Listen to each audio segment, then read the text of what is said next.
Hello दोस्तों, स्वागत है आप सभी का आपके अपने YouTube channel SS study material पर। और आज हम लोग बात करेंगे बीबीएमकेयू जो आपका यूनिवर्सिटी है बीबीएमकेयू, उनका ज्योग्राफी मेजर 2 का क्वेश्चन को। ठीक है, सेशन कितना है 23 से 27, जिनका अभी सेमेस्टर 2 का एग्जाम होने वाला है उनके बारे में। ठीक है, तो उनका जो ज्योग्राफी मेजर पेपर 2 का जो क्वेश्चन है, कई क्वेश्चन करा दिए गए हैं और ये आपका एक बहुत ही इंपॉर्टेंट क्वेश्चन है। ठीक है, तो आज हम लोग इसी को समझेंगे।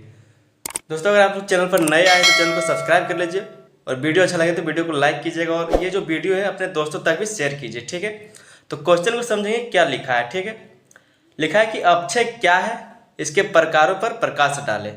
अपक्षय किसे बोलते हैं, अपक्षय से क्या समझते हैं, अपक्षय का क्या तात्पर्य है, कुछ भी पूछे तो यही लिखना है। ठीक है, उसके बाद लिखा है कि इसके प्रकारों पर प्रकाश डालें, इसके कितने प्रकार होते हैं अपक्षय के, उसको बताना है। ये क्वेश्चन जो आपका 5 नंबर में या फिर 15 नंबर में पूछा जा सकता है। अधिकतर इसको 5 नंबर में पूछा जाता है। ठीक है, तो उसी तरह से इसको लिखा गया है। आप भी सेम इसी तरह से लिखिए, आपका भी बहुत बेहतर नंबर आएगा।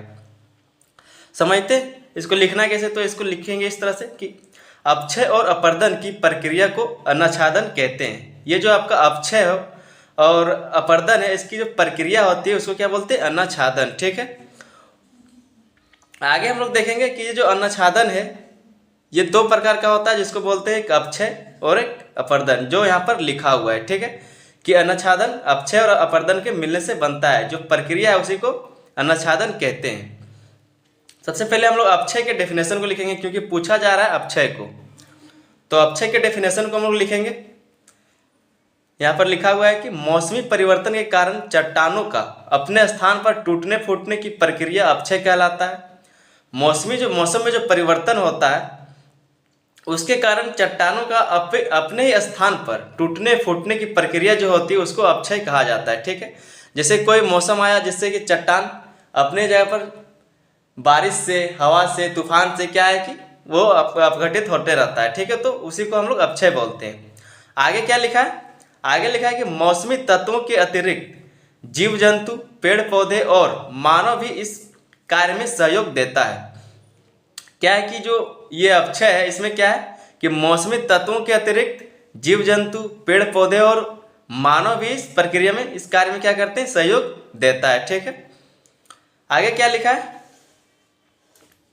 आगे लिखा है कि अपक्षय 3 प्रकार के होते हैं। ठीक है, अपक्षय जो है वो 3 प्रकार का होता है। हमने सबसे पहले क्या समझा, सबसे पहले हमने समझा था कि यहाँ पर देख रहे हैं कि जो अपक्षय और अपर्दन है उसको मिला के बनता है अनाच्छादन। ठीक है, उसके बाद लेकिन हम लोग को पूछा जा रहा था अपक्षय के बारे में, तो अपक्षय का डेफिनेशन हम लोगों ने लिख दिया कि अपक्षय कैसे होता है, उसके बारे में बता दिया। अब उसके बाद बोला जा रहा है कि ये जो अपक्षय है वो 3 प्रकार का होता है। ठीक है, तो पहला प्रकार क्या है, जिस तरह से डायग्राम बना बना के लिखे उसी तरह से आपको भी लिखना, तभी आपका एग्जाम में अच्छा नंबर आएगा। ठीक है, तो अपक्षय जो है 3 प्रकार का होता है। सबसे पहला है भौतिक अपक्षय, दूसरा जो है आपका रासायनिक अपक्षय और तीसरा जो है आपका जैविक अपक्षय। ठीक है, अब तीनों को हम लोग बारी बारी समझेंगे कि कैसे इसको लिखना है।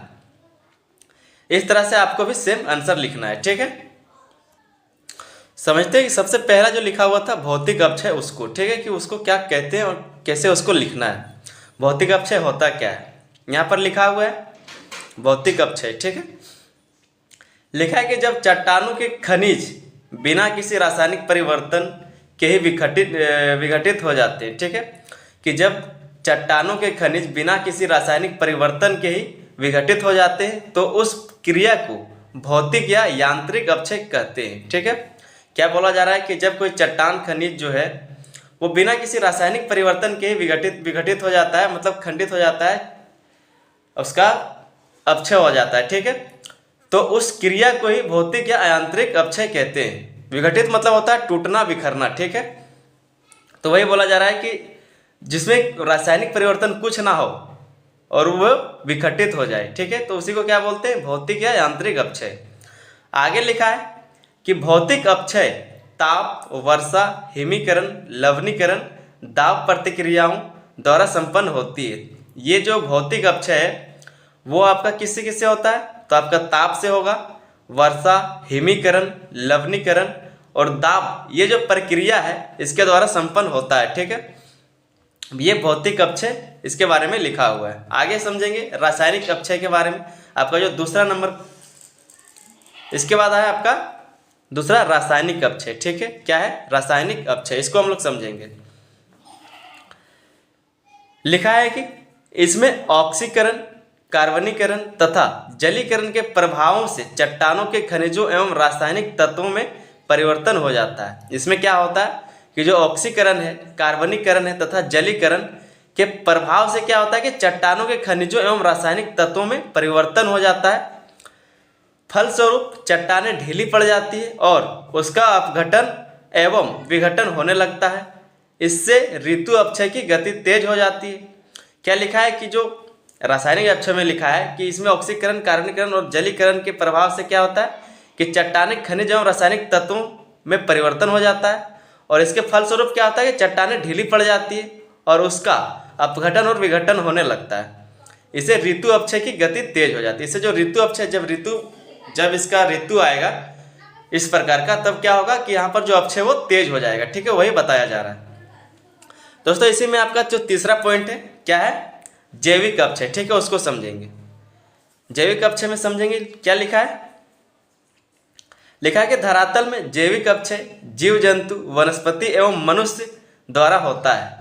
धरातल में जो जैविक अपक्षय है वो आपका जीव जंतु, वनस्पति एवं मनुष्य के द्वारा होता है। ठीक है, आगे लिखा है कि जीव जंतु एवं कीड़े मकोड़ों द्वारा जमीन को खोदने, पेड़ पौधों के जड़ों द्वारा जमीन में निरंतर घुसने का प्रयत्न तथा मनुष्यों द्वारा अपनी आवश्यकताओं के पूर्ति के लिए जब जमीन को खोदते हैं, जिससे सेल या चट्टानें कमजोर पड़ जाती है और टूट जाती है। क्या बताया जा रहा है कि जो धरातल में जैविक अपक्षय है वो किससे होता है? तो जीव जंतु, वनस्पति और मनुष्य द्वारा। ठीक है, लेकिन उसके बाद बोला जा रहा है कि जब जीव जंतु एवं कीड़े मकोड़े द्वारा क्या है कि जमीन को जब खोदा जाता है, ठीक है, उसके बाद पेड़ पौधे भी क्या है कि जो पेड़ पौधा का जो जड़ होता है वो लगातार क्या है कि जमीन के नीचे जाता रहता है, घुसते रहता है, घुसने का प्रयत्न करता है। उसके बाद मनुष्य द्वारा अपनी जो आवश्यकता होता है उसके पूर्ति के लिए क्या करता है, वो भी जमीनों को खोदते हैं। ठीक है, जमीन को खोदते हैं, जिससे क्या है कि सेल या चट्टान कमजोर पड़ जाता है। जिससे सेल या चट्टान क्या है, कमजोर पड़ जाता है, जिससे क्या कि जो आपका जैविक अपक्षय होता है, ठीक है, जिससे सेल और चट्टान टूट जाती है, वही बताया जा रहा है दोस्तों। अगर इसका आपको पीडीएफ चाहिए तो डिस्क्रिप्शन में टेलीग्राम चैनल का लिंक दिया हुआ है, आपको इसका पीडीएफ मिल जाएगा। आप टेलीग्राम चैनल को ज्वाइन कर लीजिए, पूरा पीडीएफ आपको उसी में मिल जाएगा। ठीक है, उम्मीद करते हैं कि आपको समझ में आया होगा। ये क्वेश्चन जो आपका इंपॉर्टेंट था, ये क्वेश्चन कई बार सेमेस्टर में पूछा गया है, तो ये आपके लिए भी इंपॉर्टेंट है, ये पूछा जा सकता है। ठीक है, तो मिलते हैं अगले वीडियो, तब तक के लिए धन्यवाद, जय हिंद। और आप चैनल को सब्सक्राइब करना ना भूलें और अपने दोस्तों तक इस वीडियो को शेयर करें। ठीक है, मिलते हैं अगले वीडियो में।